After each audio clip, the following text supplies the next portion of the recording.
이러한 전 대통령의 서거와 관련해서 정치권 굉장히 민감하게 반응하고 있어요. 왔다 갔다 합니다. 쉽게 얘기하면 청와대만 이제 초지일관 입장문을 내놨어요. 오늘 오전 8시 반쯤에 이제 별세를 했는데 지금 이제 저녁 6시를 향해서 가고 있는데요. 거의 그러니까 10시간 만에 입장이 나왔어요. 야, 그 지난번에 이 노태우 전 대통령이 서거했을 때는 하루가 지나서 내놨어요. 그게 비하면 조금 빨리 나온 건데 내용에서 보면요. 장례, 야, 이거 좀 심한 것 같습니다. 전직 대통령. 잘했던 잘못했던 간에 사람이 말이죠. 이 생명이 끝나면은 그래도 다 용서하게 되는 세상이 아니겠습니까? 자, 그럼에도 굉장히 뭐라 그럴까요? 이 정치적인 과거 그 상황에 대해서 마치 이 그야말로 진영만을 생각하는 입장문을 내놓은 점에 대해서는 상당히 안타깝게 생각한다. 이 전두환 대통령 때 고초를 겪었던 대표적인 지식인 중에 한 사람이 백낙천이잖아요. 이 백낙천 교수는 이 선인도 악인도 죽음 앞에선 말을 삼가해야 된다. 이런 얘기를 했어요. 예, 선인도 악인도. 그러니까 오늘 이 근대 이중과제와 한반도식 나라 만들기 이 창비 출간 기념회에서 이런 질문을 받고 평소 품었던 생각을 지금 말하고 싶지 않다. 그러면서요. 나이를 먹어서 그런지는 모르지만 선인의 죽음이든 악인의 죽음이든 죽음 앞에서는 우리가 삼가는 게 있어야 한다. 이런 입장을 밝혔어요. 즉, 이 창조학과 비편, 이 비평에 나는 창비, 이 잡지가요. 1980년 7월에 이 박낙천 교수가 만들었는데 이것이 신군부가 당시에 정국을 주도한 상황에서 폐간되는 이런 아픔을 겪었던 분이에요.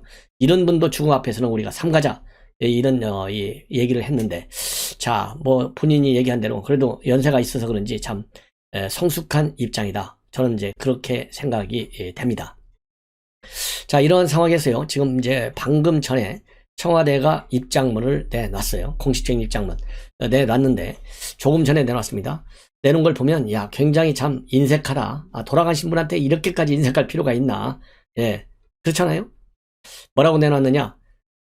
공식 프리미엄에서 우선 대통령 명의의 입장문이 아니고 청와대 대변인 명의의 입장문으로 격화시켰어요. 그러면서 그냥 전두환 전 대통령의 명복을 빌고 유가족의 우위로의 말씀을 전한다. 그리고 끝내 역사의 진실을 밝히지 않고 진정성 있는 사과가 없었던 점은 유감이다.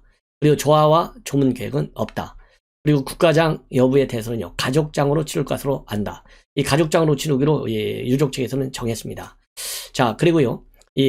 말하자면 이렇게 해서 대변인 이름에 입장문을 내놓고 있고 그리고 이 대변인이 발표한 브리핑 내용에 대통령의 뜻이 담겨 있다. 그러면서 부가적으로 노태우 전 대통령 때는 추모 메시지였지만 이번에는 전두환 전 대통령 사마 관련 메시지이기 때문에 분명한 차이가 있다. 그러니까 추모할 생각은 전혀 없다는 것을 딱 잘라서 강조하고 있어요. 자, 그리고요. 민주당 내에서도 전두환 전 대통령을 전시로 부르고 청와대는 다행히 전시라고는 안 하고 전 대통령이라고 호칭했습니다. 그러면서요, 이 전두환 대통령, 전 대통령이다. 이렇게 호칭한 것은 다른 의도가 있는 것이 아니고, 직책을 어쩔 수 없이 쓴 것이다. 야, 이거 살벌해요. 예, 어쩔 수 없이 쓴 것이다. 이런 입장을 내놓고 있습니다. 자, 이렇게 해서 이 청와대 이제 더 이상 여기에 대해서는 언급하지 않겠다. 예, 이런 얘기잖아요. 굉장히 쌀쌀하고 냉정합니다. 그리고 이 전두환 대통령 명복 애도 이런 말을 SNS에 썼다가 명복 애도라는 말을 전부 다 지웠어요. 민주당이 제일 처음에 쓴 입장문에는요. 이 고인의 그러니까 전두환 전 대통령이 향년 90세의 일기로 사망하였다. 고인의 명복을 빌며 애도를 표한다. 고인은 진정한 사과와 참회를 거부하고 떠났고 광주 민주화운동에 대해서 어떤 사과도 하지 않았습니다. 참으로 아쉽다는 말씀을 드립니다. 이렇게 썼다가요. 이 명복을 빌며 애도한다. 이 문장을 전부 다 삭제해버렸어요. 그리고 이재명이도 추모하지 않겠다. 홍영길 대표도 전두환 사망에 대하여 민주당은 조화, 조문, 국가장 모두 불과하다. 그래서요. 전두환 사망이라고 그랬어요. 여기에 전두환 전 대통령 사망이라고 안 했습니다. 자, 이거 이 장례문화 이 대한민국이 굉장히 엄격하잖아요. 하여튼 이 죽은 자에 대한 이 예의 굉장히 그래도 이 장례문화 한국의 어떤 특징이 아니겠습니까? 전부 다 싹 무시하고 있다. 예를 들어서 5.18 운동, 지금 민주화운동으로 다 승격됐잖아요. 그러면서 민주화운동, 그 희생자, 우리가 얼마나 지금 가리고 있지 않습니까?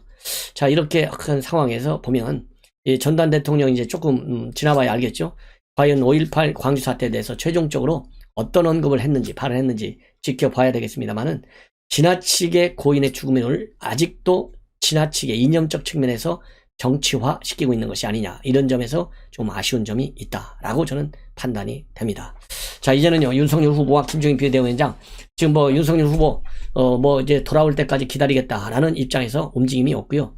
김종인 비대위원장은 그동안에 내가 뭐 그렇게 애거를 먹거나 할 거 뭐 있느냐, 내 뜻을 받아들이지 않았지 않았느냐에 대한 상당한 말하자면 이 불만, 거기에 대한 이 비판을 이 김종인 비대위원장, 그러면서 나는 오늘 오전에만 출근길에 나는 이제 일상으로 들어간다.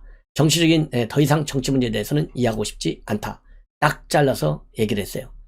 자, 그리고 이 김종인 비대위원장이 윤석열 후보와 회동 가능성에 대해서는 어제 다 얘기하지 않았느냐.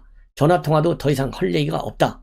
예, 그리고 선대위에 합류하지 않는 것으로 봐도 되느냐. 이러니까 내가 어떤 상황에서 대선을 바라고 있다고 하는 것에 대해서는 여러 차례 얘기를 했고, 그걸 잘 음미하면 내가 왜 이런 결심을 했는지 파악할 수 있을 것이다. 선거에 대해서는 나한테 구차하게 묻지 말아라.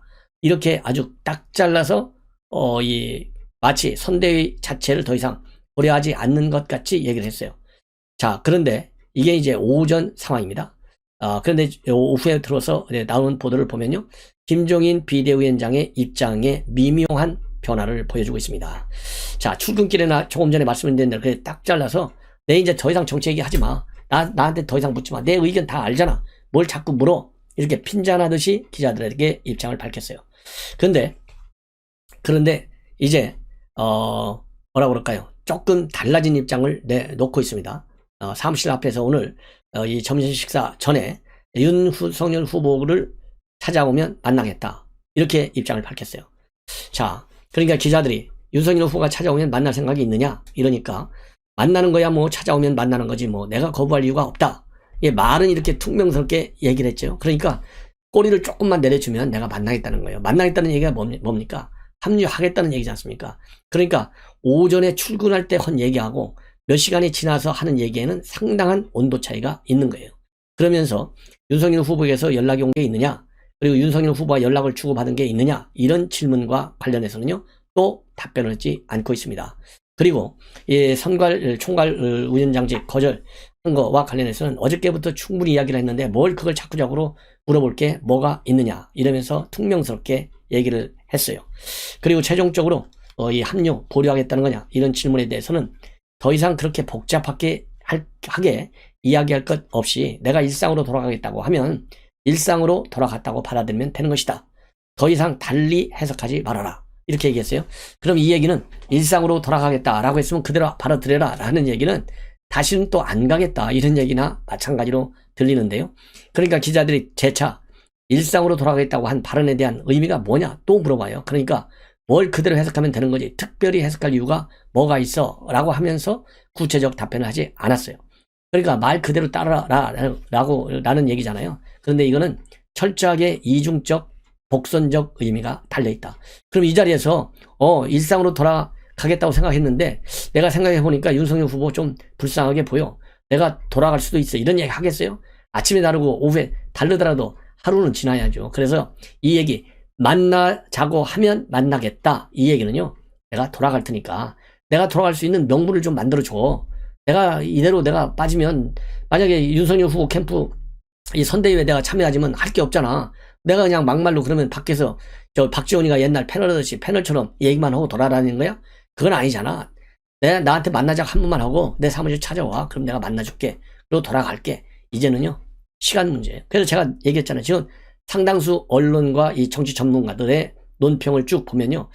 이제는 돌아올 수 없는 다리를 건넜다. 합류를 하기가 어려울 것이다. 라는 평가와 전망이 많아요. 근데 저는 초지일관 이거 과거 4.15 선거 때 그리고 이번 재보궐선거 때 그리고 비대위원장 이럴 때 쭉 보면요. 반드시 돌아간다는 메시지를 마음에 깔아 있고 말만 다르게 하는 거예요. 머리는 하나도 차이가 없어요. 예. 자, 그래서 이 노욕이 굉장히 많다라는 비판도 있고 저에 대해서도요. 이 김종인 비대위원장 좀 더 세게 좀 비판해달라 이런 또 이 주문도 들어와요. 제 시청자로부터. 그러나 어쨌든 지금 이제 싸움은 말리라고 그러잖아요. 그렇죠. 말은 흥정은 붙이고 싸움은 말리라. 이런 어른들 말씀이 있지 않습니까? 그런 것처럼 김종인 비대위원장 그 사람이 양심이라는 게 있고, 그리고 또 이 체면이라는 게 있잖아요. 그래서 정권 교체라고 하는 이 선언, 그리고 이 필요성 얼마나 누차 강조해 왔어요? 그게 하나의 양심의 표현이잖아요. 그러면 그 양심의 표현을 지켜야 돼요. 김종인 비대위원장. 예. 그게 큰 저는 틀이라고 봅니다. 그렇기 때문에 조금 이 절차적으로 또 이 전술적인 측면에서 마음에 안 든다 하더라도 전략적 목표가 정권 교체에 있는 이상은 반드시 돌아가야 되고 또 돌아갈 것이다.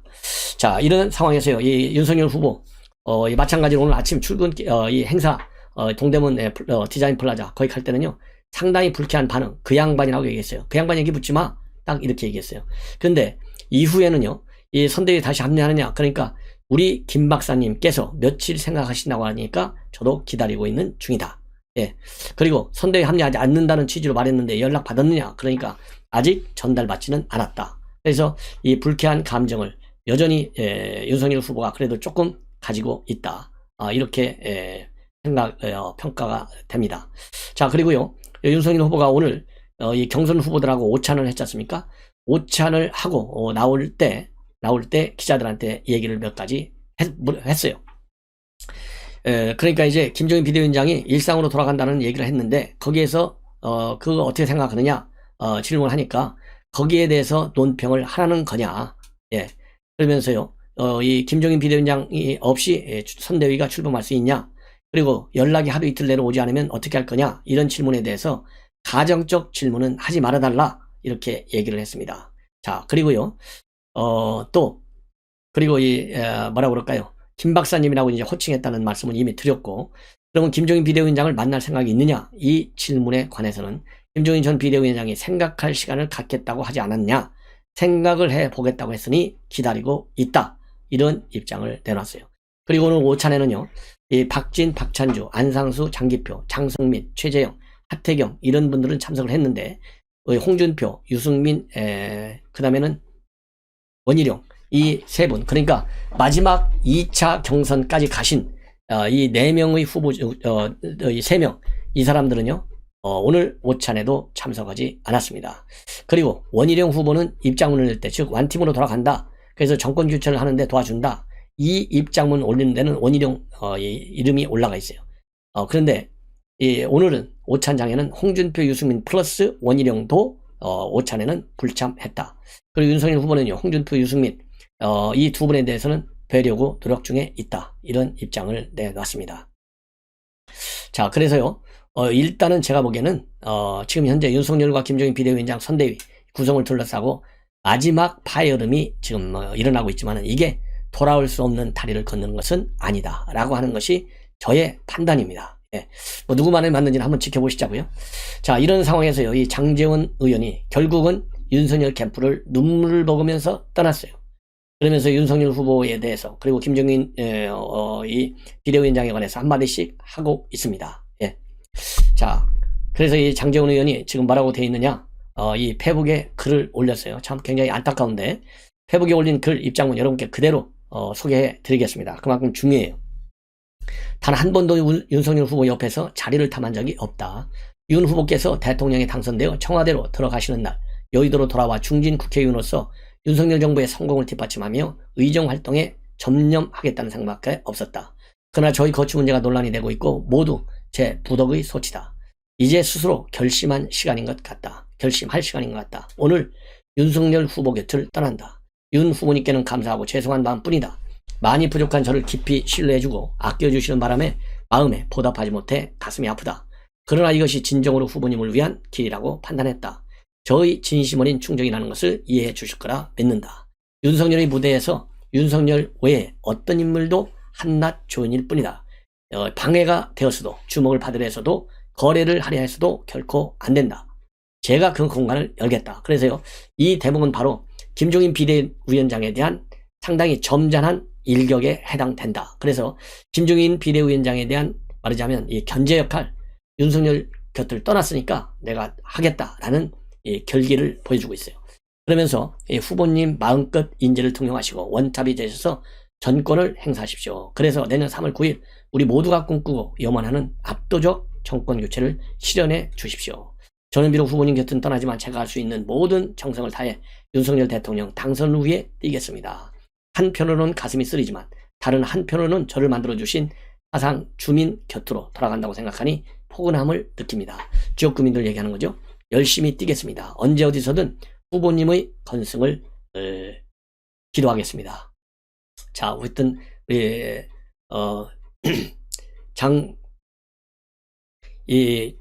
장제원 말하자면 비서실장 후보로까지 거론이 됐었잖아요. 참 상당히 안타깝다. 그렇지만 장 밖에서 열심히 해서 반드시 정권 교체에 큰 역할을 하기를 기대해 마지 않습니다. 그래서 이제 장제원 의원이 떠났는데 바로 김종인 비대위원장 장제원과 관련된 또 기자들의 질문을 받았어요. 오후에 광화문 사무실에서 받았어요. 그러면서 새로운 그리고 선대위가 또 인선을 새롭게 할 것이냐 이런 문제와 관련해서 새로운 인선안이 있을 수 있나, 이미 다 결정났는데 새롭게 변화하겠다는 것을 가져올 수는 없다. 그리고 장제원 의원 이 거취 문제 본인하고는 전혀 뭐라고 그럴까요? 관계가 없다. 그러면서 장 의원이 윤 후보 곁을 떠나고는 것하고 나하고는 아무런 관계가 없다. 이렇게 밝히고 있어요. 자, 뭐 이 선수들이 하는 얘기 뭐 참 안타깝습니다. 어쨌든 간에.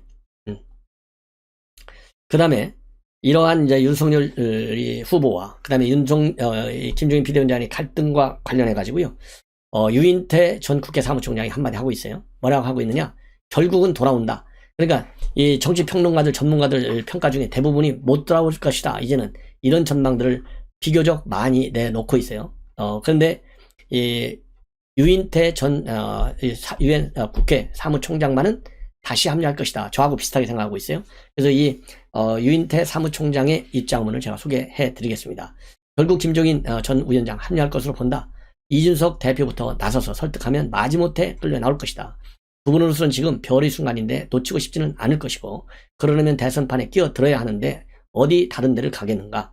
거기 갈 수밖에 없다. 이런 말로 김종인 전 비대위원장의 존재감을 김종인 전 비대위원장은 존재감을 과시하기 위해서 선대위에 참여할 것이다. 이런 입장을 내놓고 있고, 윤석열 선대위가 삐걱거리는 이런 배경과 관련해서는요, 김종인 비대위원장이 처음부터 윤석열 후보를 편들었는데 홍준표 후보가 됐다면 참여를 안 했겠지만 윤석열 후보가 되기 때문에 소위 전권을 쥔 선대위원장을 하고 싶어 하는데 이것이 뜻대로 되지 않아서 지금 몽리를 부는 것이 아니냐, 이런 입장을 내놨어요. 그러면서 뭐 삼겸이라면 마치 김종인 위원장하고 나머지 둘하고 동격이 돼버려서 굉장히 기분이 나빴던 것 같다. 이렇게 얘기를 한 거예요. 그래서 이 동격, 제가 그랬잖아요. 완김, 탑, 투김은 한 단계 낮은 거 이렇게 가야 되는데 삼김 해버리니까 이거 불쾌하다. 저도 그런 지적을 했는데 지금 유인태 사무총장이 지적하는 이 얘기가 저하고 생각이 똑같아요. 자, 그래서요, 이 김종인 비대위원장 결국은 돌아올 것이다 라는데 방점을 찍고 있습니다. 그리고 이제 정청래도 또 한마디 하고 있어요. 김종인 비대위원장이 본인 뜻대로 주변을 다 치면 못 이기는 척하고 합류할 것이다. 역시 정청래다운 평가를 하고 있어요. 그래서 이 정청래 결국은 못 이긴 척하면서 합류한다라는 얘기를 하고 있어요. 자, 그러면서 이 정청래 의원이 내놓은 입장문을 보면 김종인의 송쌤, 윤석열 당신이 아무리 대선 후보고 손바닥에 왕자를 쓰고 다녀도 내가 상황이다. 윤석열 당신은 이방원이고 나는 태조 이성계야. 내가 하자고 하는 대로 따라와야지. 내가 그렇게 싫어하는 양김애다. 나를 섞어서 상김이라고 얼른 플레이를 해? 거의 안 지고 기분 나빠. 이렇게 생각하고 있다 이거예요. 그러면서 나는 총괄선대위원장이고 뭐고 안 할 테니 나 없이 굴러가는지 잘 해보라. 나는 선대위원장 안 해. 이런 입장을 내는 것이고, 이것이 김종인 상황의 심정이 아니냐. 내심 하문차사를 보내든 윤석열 본인이 찾아와서 싹싹 빌거나 지극정성으로 주변 정리하고 난 후에 나를 상황 대접하면 그때 가서 생각해 볼 거예요. 이런 속셈이 아닐까? 이렇게 지금 의도를 평가하고 있어요. 그러면서 결국 본인 뜻대로 주변을 다 치고 본인 뜻대로 칼자루를 쥐면 그때 못 이기는 척 합류한다에 한 표를 건다. 김종인 씨, 비굴하게 그러지 말고 그냥 윤석열 후보가 좋게 말할 때 어제 갔으면 됐잖아요. 에? 진짜 해도 너무하네. 지금 해외에서 자꾸 전화가 오시는데 죄송합니다. 이거 방송 예, 여보세요? 네, 여보세요? 제가 지금 방송 중인데 어머니 나중에 해외에서 받았는데 방송 중이라 한 20분 있다 전화 주세요. 예, 알았습니다. 네. 방송을 하는데 해외에서 전화 주신 거라 또 이게 또 궁금하니까 전화를 주시는 거잖아요. 그래서 제가 어쩔 수 없이 받았습니다. 뭐 예의니까. 자, 하여간 이렇게 오락가락하면서 윤석열을 가지고 놀려고 하는데 윤석열 후보가 만만한 사람이 아니에요. 그래서 그 소식 전해드리겠고요. 또 오늘 장제원 의원이 아주 훌륭한 결단을 내렸습니다. 그 소식도 전해드리겠고, 제가 또 하나 전해드리고 싶은 소식이 뭐냐면 윤석열 후보는 오전에 아까 이제 식사하면서 들어가면서 이렇게 얘기했지 않았습니까? 전두환 대통령 전직 대통령이니까 내가 조문하겠다 이렇게 발언을 했어요, 기자들한테. 근데 캠프에서는 조문 안 간다 이렇게 결정을 내렸다고 합니다. 그러니까 윤석열 후보는 가고 싶은데 캠프에서는 안 가는 게 좋겠다, 이용당한다 이런 거죠. 하여튼 이렇다는 겁니다. 예, 저는 이렇게 생각해요. 이거를 지금 김건희 씨도 못 나오게 하고 숨기고 있고, 윤석열 후보의 자유로운 행보도 숨기고 있고 감추려고 하고 막으려고 하고, 김종인은 만나라고 하고요. 지금 또 그럴 거예요. 김종인 만나라고. 예. 이게 뭐 사람이 가오가 뭐가 되겠어요. 예? 이 채통이 안 쓰잖아. 체면이 안 쓰고. 예? 아니 한 번만 얘기했으면 됐지. 이건 뭐 안 만난다고 그랬다, 만난다고 그랬다가 또 안 본다고 그랬다, 나 집에 간다고 그랬다가 오면 만난다고 그랬다가, 제가 보도하면서도요 꼭 제가 거짓말하는 것 같아. 정신이 없어요. 정신이 없어. 윤석열 후보도 그럴 거 아니야. 이게 혼란스러울 거 아니야. 하여간 김종인의 비굴한 구애가 시작됐는데, 추잡한 구애죠. 추잡한 구애가 시작됐는데 윤석열 후보가 잘 헤쳐나가고, 전두환 대통령 서거와 관련돼서 조문하는 건 사실 인지상정이고 당연한 거 아니겠습니까? 근데 또 캠프가 막는 거야. 예. 캠프가 막는 부분에 대해서는 이 부분은 제가 이해를 해요. 또 이용당할 수 있으니까 막는 건 이해를 합니다. 다만 윤석열 후보를 자기 손 위에 올려놓고 놀려고 하는 세력들이 있다. 이거는 좀 윤석열 후보가 좀 알았으면 좋겠습니다. 예. 그리고 전두환 대통령 조문 간다고 해서 국민들이 싫어하지 않아요. 그래도 역사의 한 부분 아닙니까? 공이 있든 과가 있든, 그럼 국민들이 야 그래도 저 사람은 생각이 있는 사람이구나, 윤석열 후보가 생각이 있는 사람이구나 이렇게 생각할 텐데, 뭐 결론적으로는 논란은 덜 할 거예요. 언론들이 씹을 거리가 없으니까. 씹을 거리가 없으니까 조문 안 하니까 논란은 덜 하겠지만, 또 국민들 입장에서는 아유 참 그래도 라는 생각이 들 겁니다. 어쨌건 뭐 저는 개인적으로 가든 안 가든 투표에 또 지지율에 변화는 없겠지만 좀 씁쓸함은 지울 수가 없다. 예, 김건희 씨 부분도 마찬가지예요. 도이치모터스 아무것도 문제 없는데 캠프 내부에서 말이죠, 이준석이 특히 비단주머니 준대잖아요. 비단주머니커녕 아무것도 없어요. 그러면서 김건희 씨 아무것도 아닌 일 가지고도 활동을 못하게 하고 있지 않습니까? 하여간 국민의힘 지도부는 각성해야 됩니다. 김재원 최고 빼놓고는 나머지는 다 각성을 해야 돼. 할 말도 못하고 배지 하나 달고 있다고 말이죠. 그냥 벌벌벌벌 이거 떨어질까봐. 국민들이 죽든 말든 정권 교체가 되든 말든 배지 하나가 그냥 자기 모든 것을 걸고 있는 거지. 이거 배지 하나 그냥 덜덜덜덜덜. 에휴 유치한 인간들. 에휴 유치해서 진짜. 에휴 제가 더 이상 말을 안 하겠습니다. 자, 하여간 소식부터 전해드릴 텐데요. 아주 유치해서 이것도 좀 화를 좀 내야 될 것 같습니다. 시청자 여러분들 들어오시면 구독 버튼, 추천 버튼 꼭 눌러주시고요. 장제원 의원 얘기 많이 하시는데, 예, 아마 이후에 정권 교체되고 나서 큰일을 할 거라고 저는 생각합니다. 자, 그러면요, 바로 소식 이어가도록 하겠습니다. 자, 김종인의 추잡한 구애. 추잡한 구애죠. 김종인, 윤석열 찾아오면 만나줄 거예요. 윤석열 답변 기다리는 중. 이제 네가 찾아와 이거죠. 예. 내가 왜 널 만나러 가냐. 예. 자, 국민의힘 선거대책위원회 구성을 놓고 윤석열 국민의힘 대선 후보와 이견이 노출된 김종인 전 국민의힘 비상대책위원장이 23일 윤 후보가 찾아오면 만나주겠습니다 라면서 구애를 했어요. 구애. 아침에는 승질내다가 저녁에는 구애하고. 이 치매예요, 치매. 이 노인네가 진짜. 정치적으로 치매에 걸렸어요. 자, 김 전 위원장은 이날 종로구 내수동 사무실 앞에서 기자들과 만난 자리에서 윤 후보가 찾아오면 만날 생각이 있느냐는 취재진의 질문에 만나는 거야 뭐 찾아오면 만나는 거지 뭐 내가 거부할 이유가 없지 만나주세요 이랬습니다. 김 전 위원장은 윤 후보에게 연락이 온 게 있는지, 윤 후보의 연락을 주고받은 게 있느냐는 질문에 답변하지 않았습니다. 총괄 선대위원장직 거절 여부를 묻는 질문에는 어제부터 충분히 이야기를 했는데 그걸 구체적으로 뭘 물어볼 게 있느냐. 그러니까 이제 거절했다 이거예요.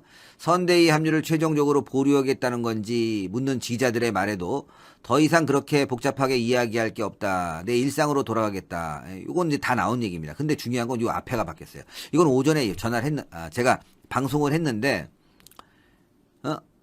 자기는 뭐 이제 일상으로 돌아간다. 윤 후보 말 묻지 마라 하면서도 요게 또 새롭게 나온 거예요.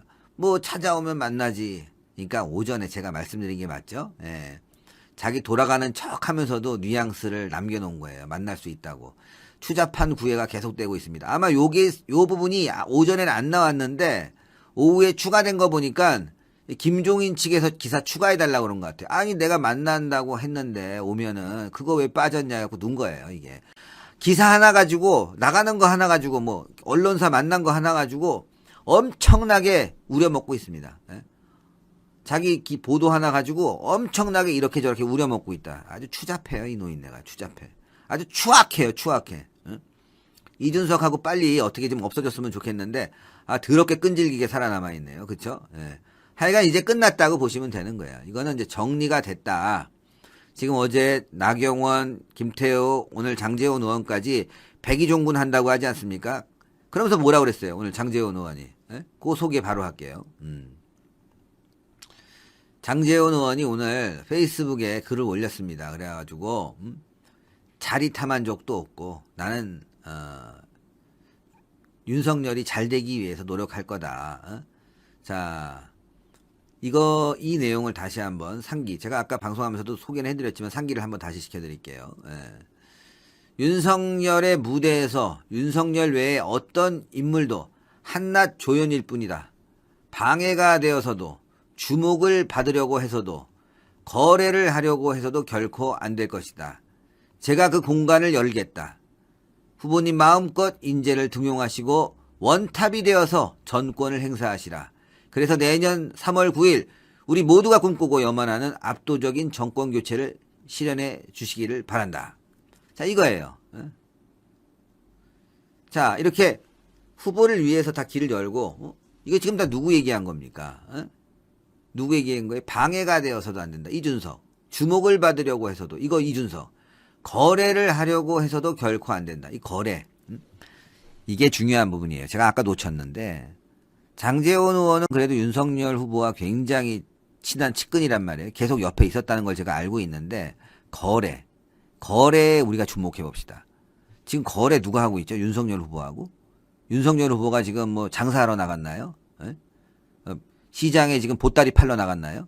생선 팔러 나갔어요? 아니잖아. 그럼 정치인인데 뭘 했을까? 거래. 자리 싸움. 거래를 하려고 해서도 안 된다. 김종인 씨 당신 말이야. 추잡하게. 오전엔 만난다고 그랬다. 오후에는 안 만난다고 그랬다가 연락을 했는데 연락이 없다고 그랬다가 또 연락을 받았다고 그랬다가 연병을 떨면서 지금 거래를 하려고 하는데 그래서는 결코 안 된다. 우리 일선에서 다 한 표 한 표 모아오는 어떻게 보면은 거리에 응원단이 되자 이 얘기지 않습니까? 김종인 혼자 자리를 탐하고 뭘 하고 싶어서 안달이 나갖고 이준석 통해서 연병을 떨면서 이준석이 그러면 오전에는 화가 나고 가만히 생각하니까 이준석한테 속은 것 같고 오후에는 또 만나자 그러고 또 내일 오전에는 이준석이 하면 또 아이고 화내고 윤석열 이래서는 안 된다. 윤석열 위험하다 이러고 또 오후에 생각하면 아유 내가 보니까 윤석열 근처에 가야지 우리 새끼들 같이 들어가서 밥 먹는데 그러니까 또 오후에는 아이고 윤석열 후보가 좀 정신 차리고 나랑 함께 했으면 좋겠습니다 이러고 또 오후가 되면 이준석이가 그러면 또 오후에는 기분이 막 나빠져갖고 난리치고 연병 떨고 하다가 또 오후가 되면은 내가 헷갈리네 그냥 오후인데 오전엔 그랬다가 오후엔 그랬다가 저도 김종인 보도하다 치매 걸리겠어 이 씨부랄. 아니 보도가 일관성이 있어야 될 거 아니야 이 씨부랄 진짜. 오전에 나온 거 오후에 나온 거 똑같이 써먹어야 되는데 김종인이 영감탱이 기사를 쓰면은 오전에 얘기했던 거 오후에 얘기했던 게 다 달라. 똑같은 내용이 엄청나게 바뀌는 거야 이게. 아이 씨부랄 텔탱부랄 진짜 이 노인네 이거. 야 이 노인네야 똑바로 하란 말이야. 말을 하려면 말이지. 아니 그래도 한마디 뱉었으면 일주일은 가야 될 거 아니야 이 노인네야. 오전 오후가 다 바뀌어 씨부랄. 기사를 하기 어려워. 내가 거짓말하는 것 같아. 그러니까 윤석열 후보는 오죽하겠냐고. 어? 아니 나 기사 보도하면서 씨발 탱탱불알 무슨 오전에 얘기했던 거하고 오후에 얘기했던 거 비슷한 줄만 바뀌는데 씨발 계속 바꿔야 돼 이거. 어? 아 진짜 이거 짜증나네. 얘기하면서 제가 짜증이 나요. 이거 씨발 탱탱불알 진짜. 아 짜증나. 아이씨. 아니 만난다고 그랬다. 안 만난다고 그랬다가 연락 받았다고 그랬다. 안 받았다고 그랬다가 또 뭐 기분 좋았다고 그랬다. 나빴다고 그랬다가 뭐 씨발. 뭐 하자는 거야 지금 이게. 어? 병원에 가 병원에. 세브란스 병원에 오늘 전두환 대통령도 가 있어. 같이 가 같이 거기에. 아이 짜증나갖고 말이지. 아니 보도를 하는데 제가 헷갈려요. 제가 발언하는데 오전 오후가 맨날 바뀌니까 아니 어쨌건 이 노인네가 안 한다는 거야 한다는 거야. 어? 안 한다고 그랬다가 집에 간다고 그랬다가 다시 나와서 보도했다가 뭐 한다고 그랬다가 기다린다고 그랬다가 안 기다린다고 그랬다가 연락 없다고 그랬다가 연락 받았다고 그랬다가 약 올리고 앉아있어. 아 진짜.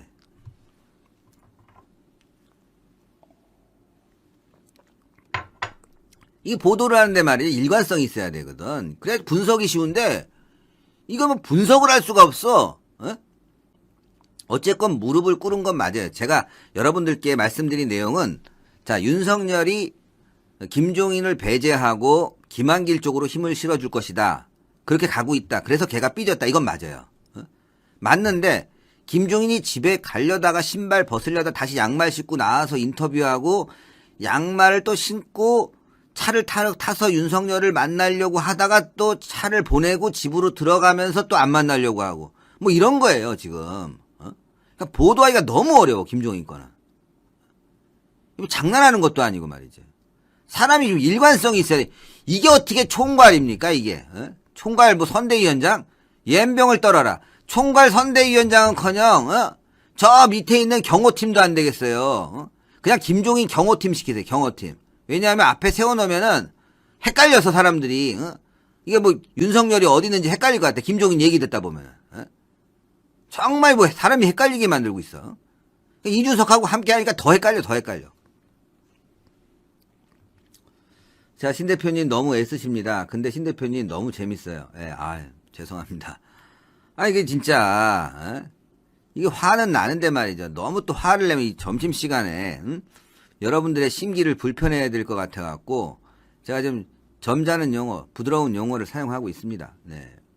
아이고, 뭐야. 혜인님!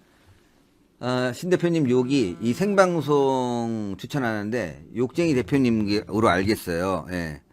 아유 지금 저희 또 생중계팀이 생중계팀이 지금 도착했다고 지금 세브란스 병원에 가 있거든요. 왜 나한테 전화해? 우리 사무실로 해야 돼. 내가 다 지시하니까. 제가 이 욕을 안 할 수가 없는 게 이게 10만 원짜리 들어왔다 취소된 거야? 이거 혜인님 다시 한번 보내주세요. 보냈다가 갑자기 없어져 버렸어요. 읽어드리려고 하는데 하여간 제가 너무 화가 나는 거야. 이거 기사를 읽는데 내가 지금 오전 오후가 달라지니까 제가 거짓말하는 것 같잖아요. 취재팀. 예. 제가 거짓말을 하는 것 같아갖고 어쩔 수가 없었어요. 김징숙님 감사합니다. 예. 좀 전에 10만원짜리 올라왔다가 없어져 버렸어요. 김종희 씨예요? 돈 보내신 분? 김종희 씨가 보냈다 지웠나? 그건 아닐 건데. 예, 그건 아닐 것 같고 보내셨는데 하여튼 감사합니다. 예, 혜인님이었나요? 예, 혜인님. 좀 재밌게 좀 해드리려고 했는데 기사 읽으면서 너무 황당하잖아요 이거. 진짜 장난하는 것도 아니고 진짜 김종인 보도는 앞으로 317을 몰아서 해야 될 것 같아. 317을. 예? 맨날 말이 바뀌니까 317을 몰아갖고 분석을 해야 될 것 같아. 이 사람 말에 대한 그 의미를. 오전 오후가 달라지잖아. 그래서 317을 뽑아가지고 제일 많이 한 말을 가지고 이 사람의 워딩으로 뽑아내야 될 것 같아. 이 사람의 본심으로. 추잡하네 사람이 진짜. 아주 추잡해요. 자, 저희가 세브란스에 가 있는데요. 이유가 있습니다. 아시겠지만 전두환 전 대통령 장례식장이 그쪽에 이제 마련될 예정인데요. 조문을 오시는 분들이 또 어떤 분들인지는 모르겠지만 지금 이제 자, 뭐 전두환 대통령 유언부터 보겠습니다. 전두환 유언 화장해달라 임종 지킨 사람 없었다. 요건 좀 이따 다시 한번 방송을 할 거예요. 전두환 씨가 화장해달라고 유언을 남겨 유족들도 이에 따를 것이다. 전두환 씨래요. 씨브랄 기사가 뭐 있다 이야 이거. 전두환 전 대통령이지. 아, 이 새끼 어떤 새끼야 이거 진짜. 씨발 새끼. 기사를 젖같이 쓰네 진짜. 자, 하여간 전 대통령님은요 자신의 책에서 회고록에서 문득 내 가슴 속에 평생을 지녀온 염원과 같은 작은 소망이 남아있음을 느낀다. 저 반민족적, 저 반역사적, 반문명적 집단인 김일성 왕조가 무너지고 조국이 통일되는 감격을 맞이하는 일이다. 그날이 가까이 왔음을 느낀다. 건강한 눈으로 맑은 정신으로 통일을 이룬 빛나는 조국의 모습을 보고 싶다. 그 전에 내 생이 끝난다면 북녘 땅이 바라보이는 전망에 어느 고지에 백골로라도 남아 있어 기어이 통일의 그날을 맞고 싶다. 이거예요. 그래서 화장하신다고 합니다. 화장. 예. 아, 너무 감동적이죠? 내가 살아있을 때 통일이 되는 것을 보지 못한다면 북녘 땅이 바라보이는 전방지대죠. 전방지대에 어느 고지에 백골로라도 남아있으면서 기어이 통일의 그날을 맞고 싶다. 아, 정말 애국자입니다. 네?